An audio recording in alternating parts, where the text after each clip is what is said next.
Police हमने के बुलवले बाड़े। उनका कोनो आदमी बेहोश पड़ल मिलल था, एही खातिर वो आइडेंटिफिकेशन खातिर बुलवले बाड़े था। हमने जा रहल बानी। पुलिस के जरूर जरूर गलत फहमी भइल होगी। वो आदमी के हो और होगी, लेकिन वो इतना रात के कहाँ बाड़े? उनका नहीं खे पता कि कियारा उनकर बेटी बाकी। वो कियारा से इतना प्यार करेले, ओकरे एक्सीडेंट के लेके परेशान होगी और कहीं अकेला।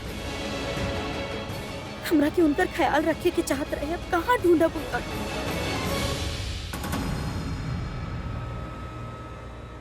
वो तरफ।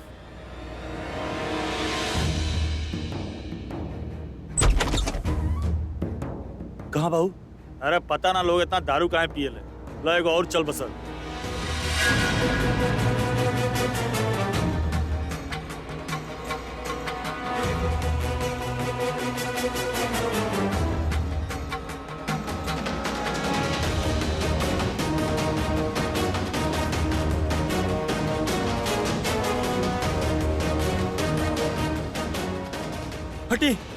हटी।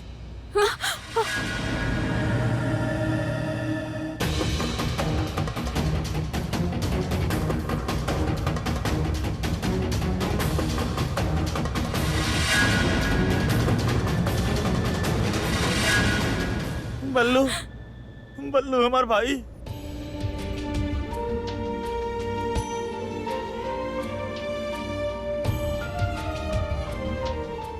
हमके छोड़ के कहाँ चल गिला तू? अब हम घर पे कहाँ जवाब दे बल्लू?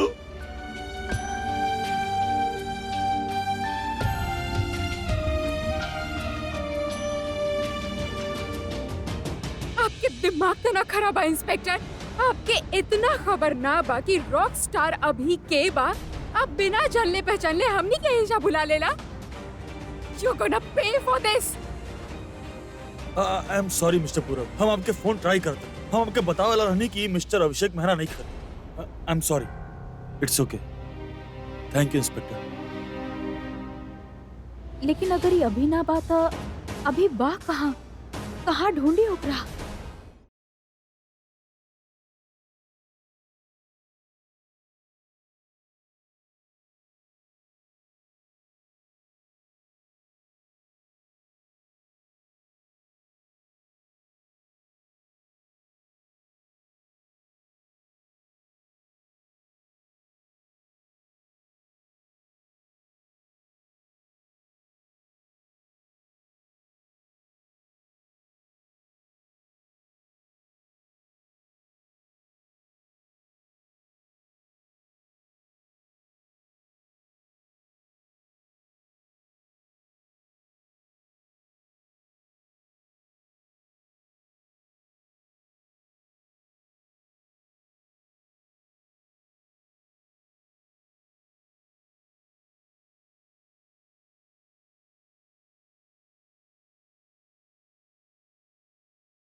चला एको काम कही जाए।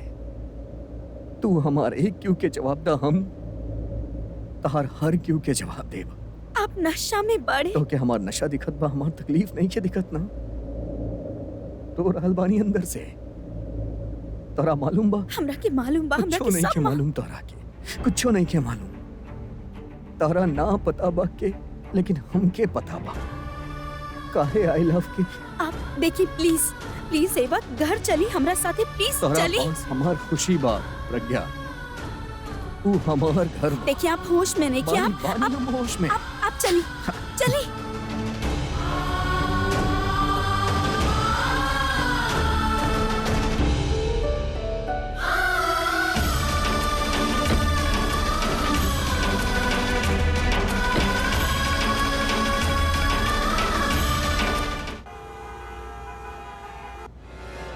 क्यारा कहाँ बाड़ी? क्या आराम से। तोरा ऐसा ना करे के चाहता है। कहीं इनका कियारा के बारे में पता तो न चल गई? इनका कैसे पता हो कि दिशा बतेली ना कौनो और बात खातिर बोल रहा लोग। आप प्लीज काहे पी लेता नहीं इतना जब। क्यारा प्लीज यहाँ खड़ा रही प्लीज। अभी हम गेस्ट रूम ठीक करके आवता नहीं, ध्यान रखी। प्लीज खड़ा रही, प्लीज फॉर मी। हम अभी आई नहीं।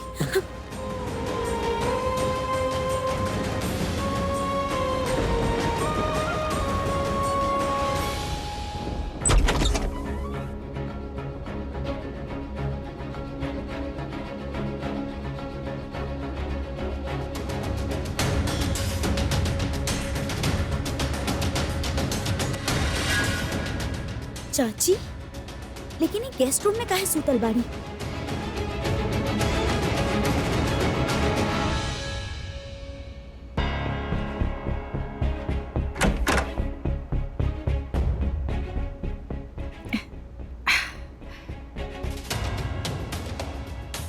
केहू आइल रहल का?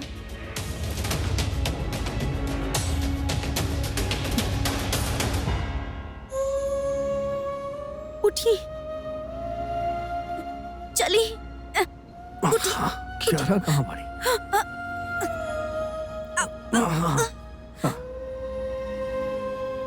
प्लीज।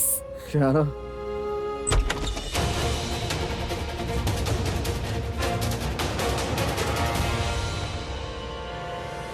यहाँ तक केहू नहीं खे। फिर हमार कमरा के लाइट्स कैसे ऑन भइल? शायद हम ही ऑफ कइल भुला गइली।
प्रज्ञा,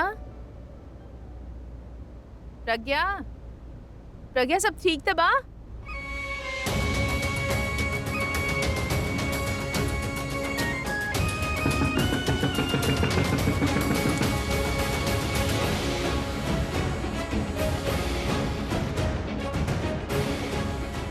प्रज्ञा,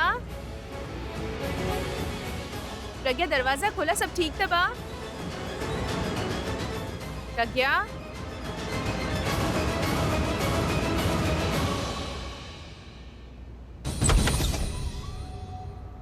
प्रज्ञा सब ठीक था बा? सब ठीक बा, हम सुतल रहली। हम पानी पी खातिर उठल रही तो अचानक तोहर कमरे से आवाज आई। कियारा ठीक बा ना? आवाज कि कियारा रोवत रही ना, ओकर आवाज सुनले हो खबा। तो नींद में ऐसे कैसे रोए लगी? देखी तो जरा। बहुत मुश्किल से सुतले बानी ओकरा के, उठी तो फिर रोवे लागी। ठीक बा, दरवाजा बंद कर ला और सो जा। और हाँ, कियारा अगर फिर से उठ के रोए लगी तो हमके बुला ली। हम कियारा के संभाल ले, अपने पास सुला ले वो के। ठीक बा? आप चिंता मत करिए, कुछ सुत गए, आप जाइए। Good night.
तनु ऐसे पैर चलावे से दिमाग ना चलेला। हम जानत बानी पर हम का करी आलिया? ये अभी गई कहाँ होगी?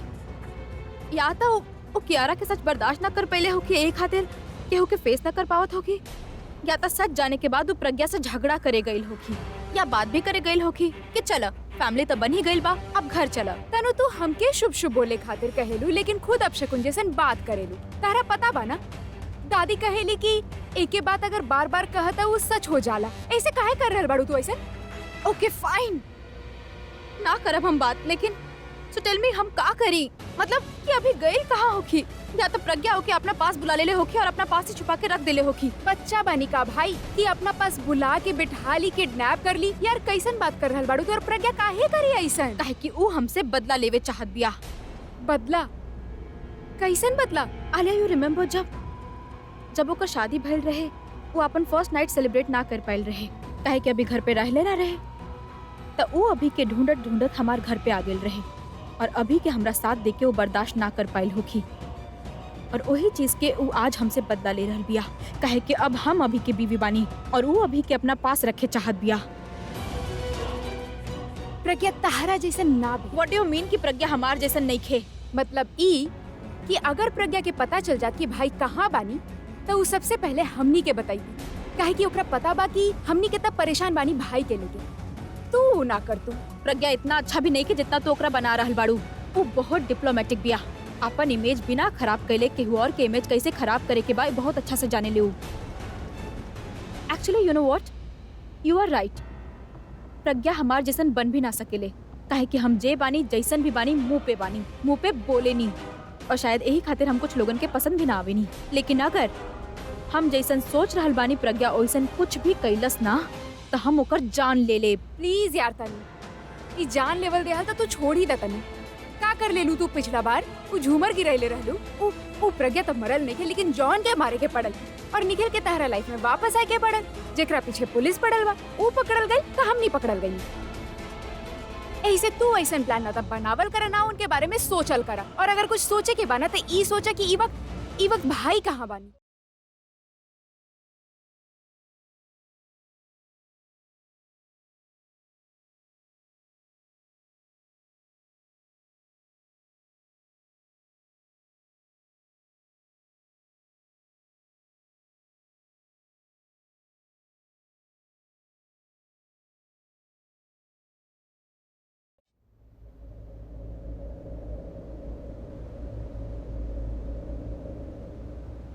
प्रज्ञा, प्रज्ञा, अरे आराम से आराम से आराम से। जल्दी चूज करा। कहाँ? अरे चूज तो करा। अरे कहाँ? अरे दोनों हाथ में से आराम से प्यार करके चूज करा। ये कहाँ बचपना बा? अरे क्यों के बचपन प्रिटेंड करे के बाद तू चूज तो करा। जल्दी करा। इतना टाइम काहे लगा? तू जल्दी करा, टाइम नहीं किया हमरा। अरे अरे लेकिन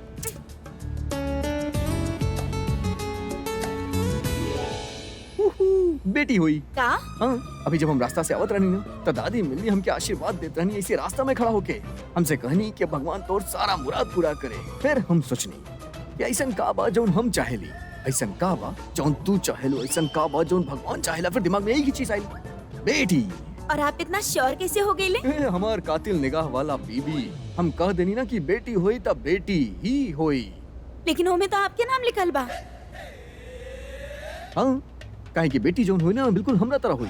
मतलब हमरा जैसन शक्ल, हमरा जैसन अकल, हमरा जैसन स्टाइल, हमरा जैसन एटीट्यूड, हमरा जैसन टैलेंट, हमरा जैसन सब कुछ आपके जैसन, हमरा जैसन कुछ हो अब ना। गलती तो तहार बना कि तू हमार नाम चूज काहे कैलू।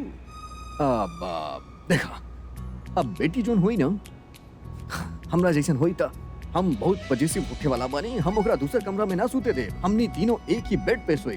वो हमरा राइट पे सूती, तू हमरा लेफ्ट पे सूतब, हम बीच में सूतब। राइट में कहा है, बीच में कहा है ना? काहे कि ओकर हमार ज्यादा जमी ना, तो ऑब्वियसली वो हमरा राइट पे ही सूती। फिर हमनी एक साथ उठब कुचुक, एक साथ नाश्ता करब कुचुक, एक साथ रेडी हो खचा। स्कूल भी ओकरा साथे चल जाइया, वो आपके साथ रिकॉर्डिंग पे चल जाई। तू जेलस काहे होता रू? अब हम ओकर फेवरेट बानी तो बानी ना, फिर सारा चीज हमनी एक साथ ही करब। एमे जले वाला का बात बा। लेकिन हम ई सोचता नहीं कि कितना सारा प्यार के बीच में उनके कौना नाम से बुलाई। मुंगेरी लाल। ई मुंगेरी लाल का बा? जरूरत से ज्यादा सपना देखे वाला। तोरा यकीन काहे नहीं के होत कि हमनी के बेटी होखे वाला बा? काहे कि बेटी होवे के दूर दूर तक कोनो चांस नहीं खे अभी। काहे? ना बा। चला फिर चांस प्लान कइल जाए। ना समझ लू? ना। अभी समझाओ।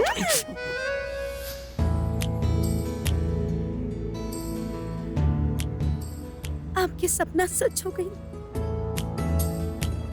आपकी बेटी बिल्कुल आपके जैसन बिया, आपके तरह चलेली, आपके जैसन शरारती बाड़ी, लेकिन आपके पास ना बाड़ी। हम जाना तानी हम गलत कर रहल बानी, बाकी हम का करी। I'm really sorry, लेकिन हमनी के पास ई लम्हा बाना। हमनी के खातिर, हमनी के फैमिली के खातिर जेकर सपना आप देख ले रहली, आपके राइट पर आपके बेटी जेकर आप सुपर हीरो बाड़े, और हम आपके लेफ्ट पर हमनी के फैमिली।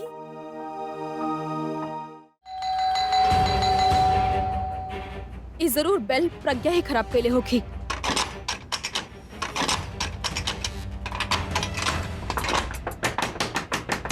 के बाई तरह से दरवाजा खटखटा रहा है, बात जंगली की तरह। अगर तरुण भइल तब देख लिया डांट पड़ी है। वो लड़की के साथ रह के ये भी जंगली हो गई बा। अरे अरे का बा, दरवाजा तोड़ दे का? नुकसान के अलावा और कुछ ना आवेला तू लोग के। देखिए दिमाग ऑलरेडी खराब बा हमनी के, आप हटी सामने से। ए लड़की, हमसे तमीज से बात करा। हमारे घर में खड़ा बाड़ू ना तो वरना का कर ले बाप। और वैसे भी घर आपके नाम मिस्टर सिंह के बा, तो चुपचाप आप यहाँ से।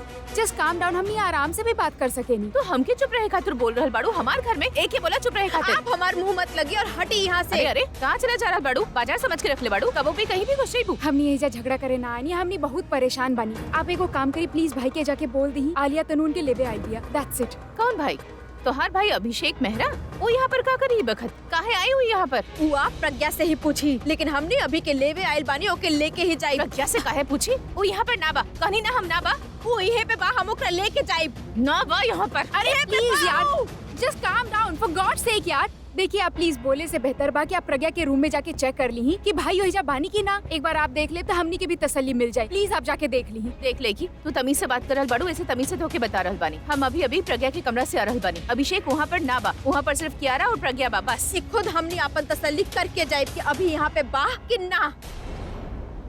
अरे अरे अरे कहाँ जा रहल बाड़ू? ना जाइबू अंदर। कुछ लोग केहू के सीधा बात समझे लेना। हम यहाँ पे अभी के लेवे आयल बानी और लेके जाई। ऐसे कैसे लेके जाइबू? अरे अरे अरे अरे अरे लेकी सुना सुना प्लीज अब जस्ट हमनी के एक बार देखे दी। I am very sorry about अरे ऐसे कैसे चल जाइबू? दिन दहाड़े डकैती? हम पुलिस के फोन करत बानी। प्रज्ञा के उठावत बानी। प्रज्ञा देखा, रुक जा। प्रज्ञा हम लोग के ना बताए कि प्रज्ञा के रूम ई। Thank you Pragya. ओ सोवत हो कि का कर रहल बाड़ू? इमरजेंसी बाड़ू, ऐसे उठावे के पड़ी। प्रज्ञा दरवाजा खोला।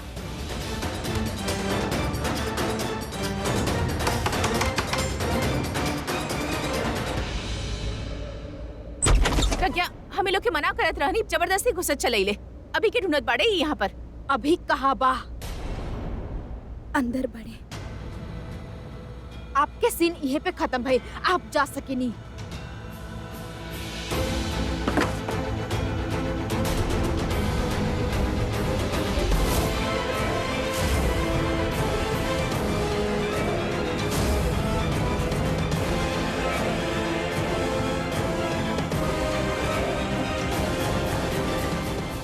जब तनु हमके कहला कि भाई ऐजा हो सकेनी, हमके ओकर बात के विश्वास ना भाई। लेकिन अब हमके अपन आँख पे विश्वास ना हो रहा बा Pragya. I am disgusted by you.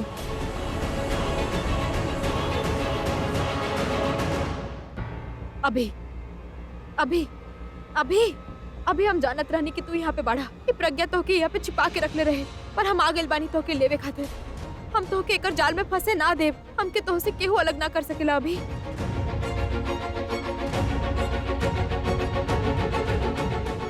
अभी अभी का कैलू तू अभी के साथ? उठ कहे ना रहल बा, तू ही ओके बेहोश कैले बाड़ू ना। प्रज्ञा हम सब समझ रहल बानी तो हर प्लान का बा। तनु अगर तहारी नौटंकी खत्म हो गई बा तो भाई के घर ले चली। लिसन टू मी प्रज्ञा, हम अभी के बीवी बानी और ई अभी के बहन बिया। घर में इतना सारा लोग बाड़े जे अभी के लिए परेशान बाड़े, तो एक बार भी ना सोच लू, एक बार ना सोच लू कि घर पे फोन करके बता दी कि अभी यहाँ पे बा। चाहत का बाड़ू तू? हमने सड़क पे भटकत रही, अभी के ढूंढत रही, तो हमने के मेंटली टॉर्चर करे चाहत बाड़ू? हमने से बता लेवे चाहत बाड़ू तू? बदला? और एक चीज याद रखिए, हम हमेशा अपन पति के सामने खड़ा रहब और अपन फैमिली के सामने। तो दोबारा सोचिया भी मत ई सब कुछ करे खातिर, कहे कि ई बार हम तोहार घर पे आइल बानी, लेकिन अगला बार तोहार जिंदगी में आके अगला पिछला सब एक कर दे। तनु तोरा के अगर सवाल करे के बना तो जवाब सुने के पेशेंस भी रखा। जितना सवाल तू कैले बाड़ू सबके जवाब बा हमरा पास। हमरा के दिशा के फोन आयल रहे, वो कहली कि ना मिल रहल बाड़ी। ऐसे हम इनका के ढूंढे निकल गई, और जब नशा के हालत में मिलने था तू लोग के घर यही सना ला पैनी, कहे कि हमरा के लागल तू लोग सब इनका ढूंढे खातिर बाहर बाड़ू, इनकर ख्याल रखे खातिर वहाँ केहू ना बाड़े। फोन नाम के कोनो चीज होखेला, तू फोन कर सकत रहलू। आलिया जब दिशा के फोन आई हम इतना परेशान हो गई, नी जल्दबाजी में घर से निकली, फोन घर पे छूट गई। तुम्हारी बहाना ना अपना पास ही रखा, कहे कि हम ई सारा बहाना ना सुने वाला बानी। ई बार तो हम घर से जा रहल बानी प्रज्ञा, लेकिन अगला बार ऐसा कुछ भी भइल ना तो तोके ना छोड़ब हम। आप जाके सो जाई, लेकिन एक चीज याद रखब, सिर्फ सूते खातिर आंख बंद कइल जाला, पर बाकी चीज देखल जाला, वरना आपके कबो पता ना चली कि आपके घर में आपके पीठ पीछे का हो रहल बा। रोक ली ही अच्छा होगी, आपके फैमिली के खातिर भी और हमने के फैमिली के खातिर भी।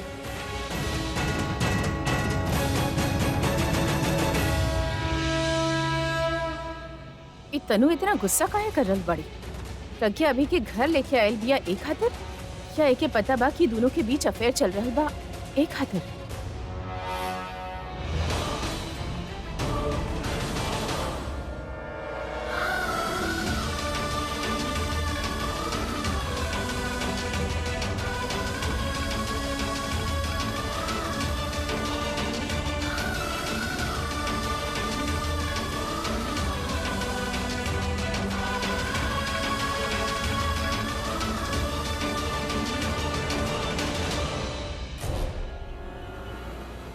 चाची जी बस प्रज्ञा बस।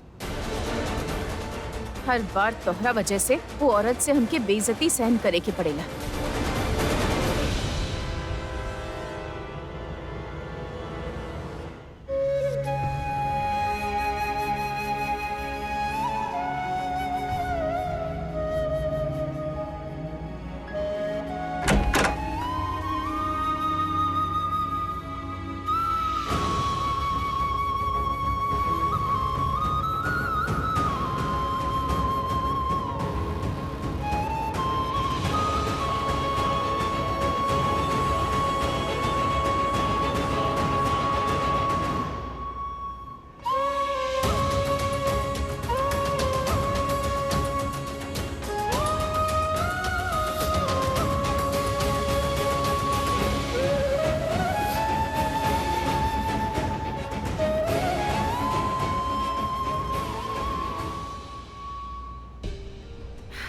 प्रज्ञा के रूम में अभी ए वक्त ये कुछ ठीक नहीं हो रहा। सारा हद पार कर देली ई लड़की केहू के इज्जत के ख्याल नहीं खे।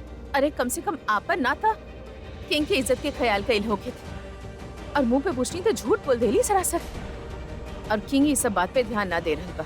किंग अगर ये सब बात के नजरअंदाज कैलस तो अपन नाम, परिवार और घर सबसे हाथ धो बैठी। हमके ही कुछ करे के होगी। हमके इस सब बात किंग के बतावे की पड़ी। हमके तो पहले से ही शक रहल, लेकिन आज हमके यकीन हो गए और ये यकीन हमके किंग के दिलावे के पड़ी। ये सब ठीक नहीं खेबा। किंग के आवत ही हम उससे बात करब, लेकिन कब?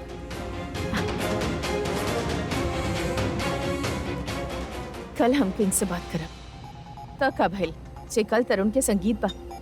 हो सकेला इस सारा बात जाने के बाद किंग वो परिवार के साथ रिश्ता तोड़ दे। हाँ, ये अच्छा मौका बा तरुण के वो फैमिली के चंगुल से बचावे के। हम वो घर से ओकर रिश्ता ना बने दे जहाँ प्रज्ञा अपन नाजायज रिश्ता कायम कर रहा बा।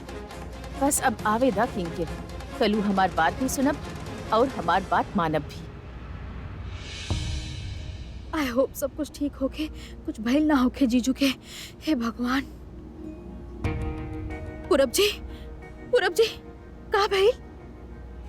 अभी वहाँ भी नहीं खे। जीजू ऑफिस में ना बाड़े, फ्रेंड्स के पास ना बाड़े, दी के पास भी ना बाड़े, तो गईले कहाँ?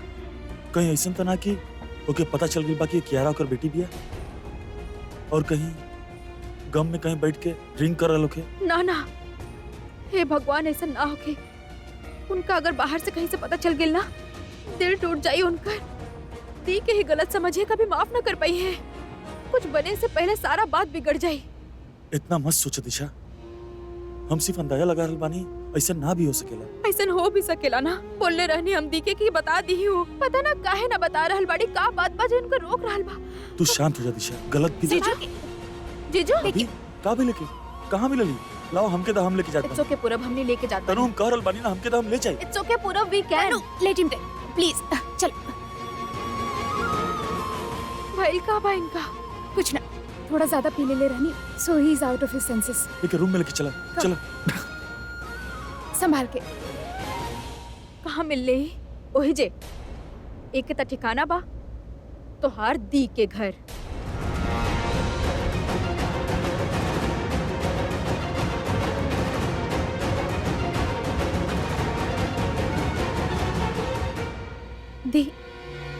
दी के पास। संभाल के।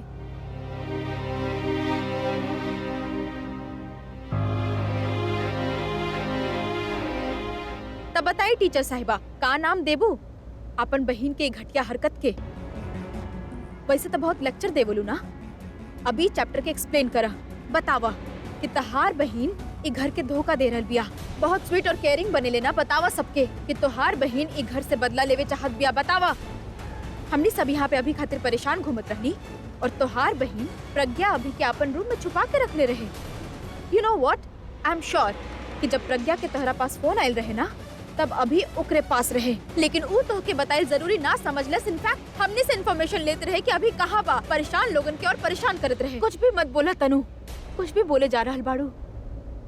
और अगर दी ऐसन कैले भी बाड़ी ना, तो ओकर पीछे उनकर कोनो जरूरी वजह होगी। वजह ही बता रहल बानी तोके दिशा। ऊ ई घर से बदला लेवे चाहत बिया। और इनफैक्ट हमके तो ये लागत बा कि अभी इतना ड्रिंक भी ना कैले होगी। जरूर प्रज्ञा नशा के दवाई खिला देले होगी ताकि अभी यहाँ ई घर में वापस ना आवे। किडनैपिंग ही बोल दा ना, जे मन में आवत बा बोले जा रहल बाड़ू। हो सकेला जब हमार दी से बात भइल रहे, हम बतैले रही उनका कि पुलिस स्टेशन से फोन आइल बा। हो सकेला हमनी से पहले ऊ जीजू के वापस ले आइल होगी। स्टॉप इट दिशा। कहे का चाहेलू तू कि तहार प्रज्ञा दी सच्ची और हमनी झूठा? ओकरा इतना तक करे के चाहत रहे कि हमनी के फोन करके बता देती कि भाई ओकरा साथ बानी और एहिजा लेके आवे के चाहत रहे। अपना घर काहे लेके गई लियू? यही तो हम समझावे की कोशिश कर रहल बानी एके कि प्रज्ञा ए घर से बदला लेवे चाहत बिया। ऐसन कुछ न कर सकेनी ऊ। ई घर के साथ वो कुछ बुरा ना होके दी है कभी भी ना। अच्छा तो जाके खुद ही पूछ ला अपन प्रज्ञा दी से कि वो ऐसन काहे कैली। का चलत रहे ओकर दिमाग में कि वो ई बतावल जरूरी ना समझलस कि अभी ओकरा पास बा। और एक बात और बोल दी है ओके कि ऐसन कोनो भी हरकत तू करी ना, ओकर कोनो फायदा ना होगी। काहे कि हम अभी से दूर कभी ना जाए वाला बानी। और अगर वो दोबारा ऐसन कैलस तो हम ओके छोड़ब ना। धमकी दे रहल बाड़ू तू? दिशाई का बात लेके बैठल बाड़ू तू? हमनी के खुश होके के चाहिए कि अभी मिल गइल बा, घर वापस आ गइल बा, और तू ई तो बिया ही पागल। तू भी वैसे ना हो जीबू। जवाब हमरा पास नहीं खे और हम पागल बानी। अगर तू दोनों प्रज्ञा से हमके जवाब ना लेके दिला ना तो हम केहू के चैन से जिए ना देब।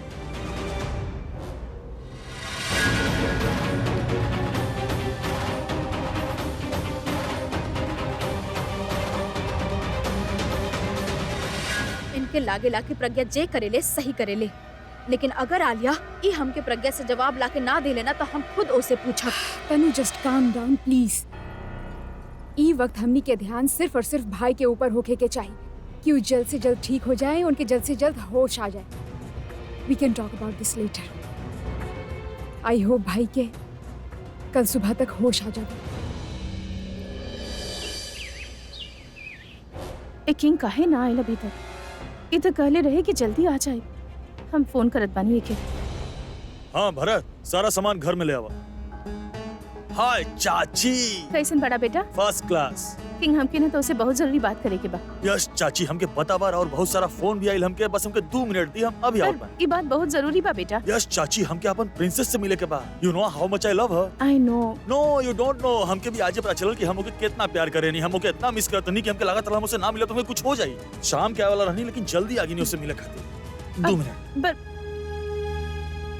बेचारा के पता ही ना आपन जे बेटी के वो इतना प्यार करेला, प्रज्ञा ओके और ही केहू के बेटी बनावे के चाहत बा।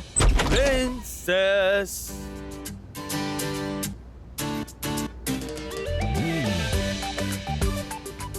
हमार प्रिंसेस के डॉल देखते ही चिल्ला उठी। बहुत याद करनी तो के बार, एक बार तो से दूर रह के हमके पता चलल तो से कितना प्यार करेनी हम। I missed you. और तू तो हमारी जिंदगी बन गई बड़ी। I missed you two.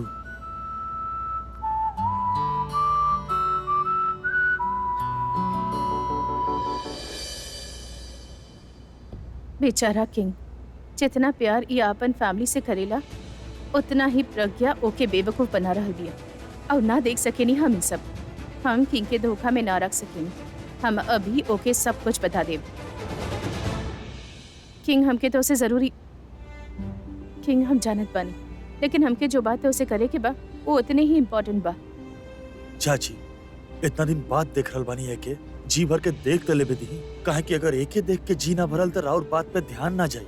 King हम जानत बानी, लेकिन हमके जे बात है उसे करे के बा वो उतने ही इम्पोर्टेंट बाड़े जितना तोहरे खातिर तोहर फैमिली। चलिए।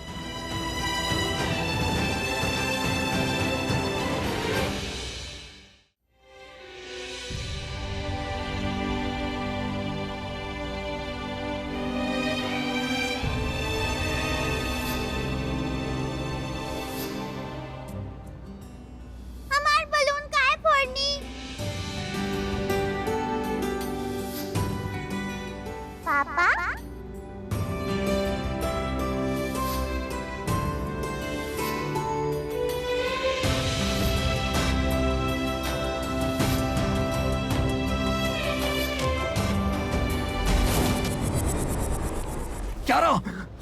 क्या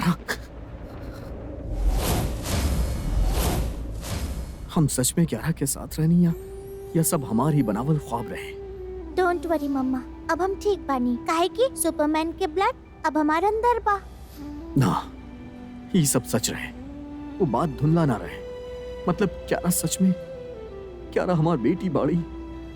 प्रज्ञा हमके वह बेटी देली जो हम सपना देखले रानी।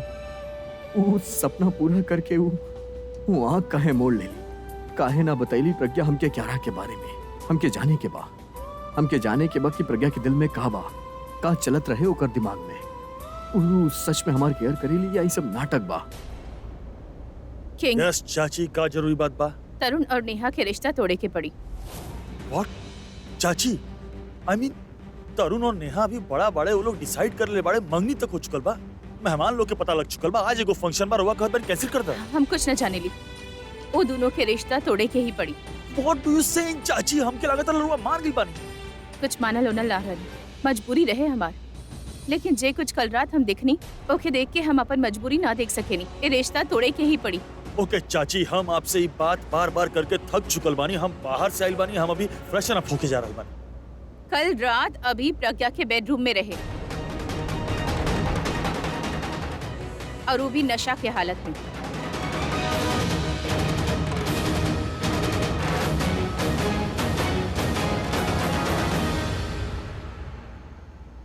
का कहानी? तो क्या हमेशा ही लागत रही ना कि हम प्रज्ञा के साथ गलत कर रहल बानी, लेकिन प्रज्ञा जे कर रहल बानी वो का बा? ओके तो गलत भी ना बोल सके नहीं, वो तो सारा हद ही पार कर देले बा। कल रात प्रज्ञा के कमरा से कुछ आवाज सुनाई दिले हमके लागल कि पता ना का हो रहल बा। तो हम जाके पूछनी उसे तो पता बा इतना चालाक निकल कि वो दरवाजा अपन बेडरूम के उतने खोलस जैसे कि वो सिर्फ दिखाई देवे और के बाई नजर भी ना आवे हमके। वो कमरा में अभी सोवत रहे अभिषेक प्रेम मेहरा तोहरे बीवी के बेडरूम में सोवत रहे।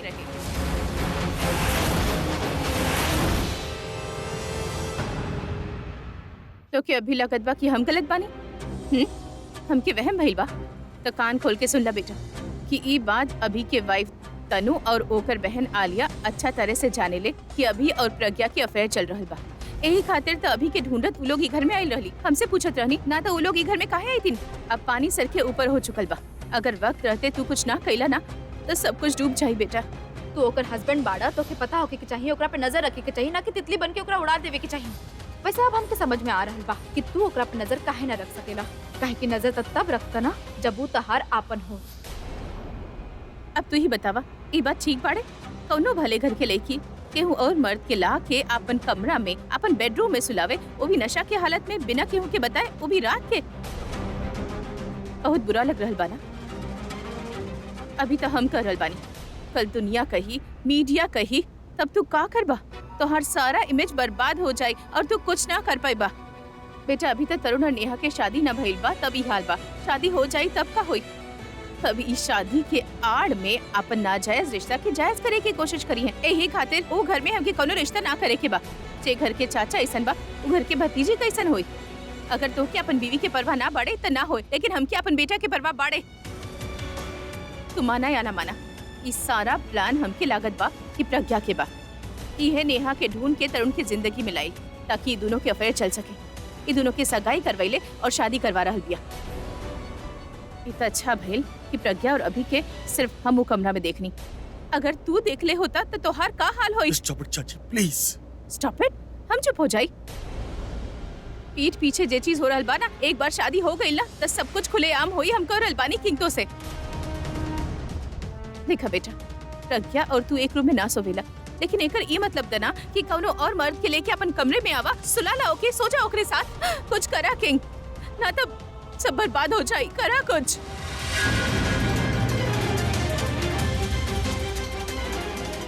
प्रज्ञा